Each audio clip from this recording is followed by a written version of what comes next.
Hello மக்கள் எல்லாரும் எப்படி இருக்கீங்க? நம்ம வீட்ல பார்த்தீங்கன்னா, ஒரு 2 ஃபேன் வாங்கியிருக்கோம். ஆக்சுவலி பார்த்தீங்கன்னா, ஏற்கனவே பழைய ஃபேன் வந்து வாட்ஸ் அதிகம். ஸோ வாட்ஸ் அதிகம்ன்றதுனால கரண்ட் பில் வந்து தாறுமாறா வருது. ஸோ அதனால வாட்ஸ் கம்மியாவும், ஸ்பீடும் ஃபாஸ்ட்டா இருக்கிற மாரி ஒரு ஃபேன் தேடிட்டு இருந்தேன்.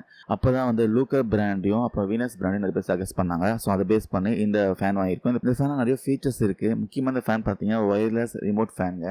இது ரெகுலேட்டர்லாம் இருக்காது. ஜஸ்ட் வந்து ரிமோட் மூலமாவே ஃபேனோட ஸ்பீட வந்து இன்க்ரீஸ் பண்ணிக்கலாம், டிக்ரீஸ் பண்ணிக்கலாம். ஃபேனை ரிவர்ஸ்ல சுத்த வைக்கலாம். ஃபேன் லைட் எரியுமே நிறைய ஃபீச்சர்ஸ்லாம் இருக்கு.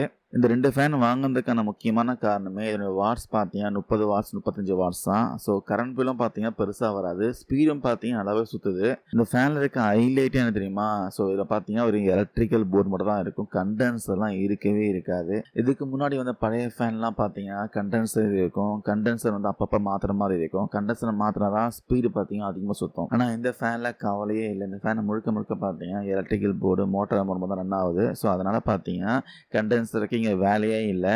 ஸோ முக்கியமாக இதில் பார்த்தீங்கன்னா ரெகுலேட்டர் இல்லவே இல்லை. நீங்கள் படுத்த இடத்துல பார்த்தீங்கன்னா ரிமோட் மூலமாக ஃபேனுடைய ஸ்பீடை வந்து ஏற்றிக்கலாம், குறைச்சிக்கலாம். நீங்கள் வந்து படுத்த இடத்துல எல்லாத்தையுமே கண்ட்ரோல் பண்ண முடியும்.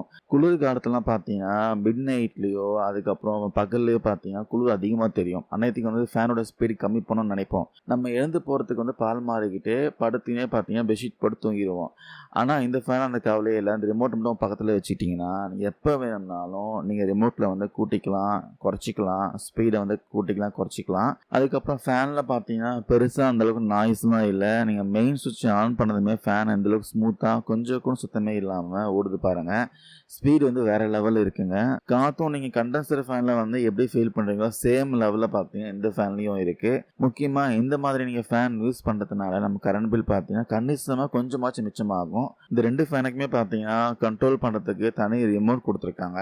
டைமர் இருக்குது, ஸ்பீட் கண்ட்ரோல் இருக்குது, எல்லாமே பார்த்தீங்கன்னா இருக்குது. நீங்கள் டைமர் செட் பண்ணி எந்த டைமில் வந்து ஃபேன் ஆஃப் பண்ணணும், எந்த டைமில் ஃபேன் ஆன் பண்ணணும் எல்லாமே செட் பண்ணிக்க முடியும்.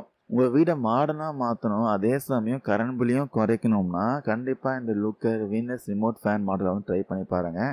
செம்ம ஒர்த்து. முக்கியமாக இந்த ஃபேனுக்கு பார்த்தீங்கன்னா 3 இயர்ஸ் வந்து வாரண்ட்டி கொடுத்துருக்காங்க. எத்தனை வருஷம்? 3 வருஷம் வாரண்ட்டி இருக்குது. சப்போஸ் 3 வருஷத்துக்குள்ளே இதில் இருக்க போர்டு எதனா போயிடுச்சுன்னா கண்டிப்பாக ரீப்ளேஸ் பண்ணி கொடுப்பாங்க. ஸோ முழுக்க முழுக்க இந்த ஃபேன் வாங்கிறதுக்கான காரணமே ஏற்கனவே நான் யூஸ் பண்ண ஃபேன் பார்த்தீங்கன்னா 70 வாட்ஸ் 80 வாட்ஸ் ஃபேன் தான் யூஸ் பண்ணுறேன். கண்டென்சர் ஃபேன் அப்பப்போ கண்டென்சர் மாற்றுற மாதிரியே இருந்துச்சு. கரண்ட் பில்லாம் பார்த்தீங்கன்னா கொஞ்சம் வந்து அதிகமாக தான் வந்துருந்துச்சு. ஸோ இந்த ஃபேன் பார்த்தீங்கன்னா 30 வாட்ஸ் 35 வாட்ஸு. அந்த வாட்ஸ் கம்மி பண்ணுறதுக்காகவும் ஸ்பீடும் பார்த்தீங்கன்னா சேம் லெவலில் இருக்கணுன்றதுக்காக தான் இந்த ஃபேன் வாங்கினேன். இந்த ஃபேன் வேணுன்றவங்க கண்டிப்பாக ட்ரை பண்ணி பாருங்கள். நான் வீடியோவில் லிங்க் கொடுத்துருக்கேன். வேணுன்றவங்க ட்ரை பண்ணி பாருங்கள், பர்ச்சேஸ் பண்ணி பாருங்கள்.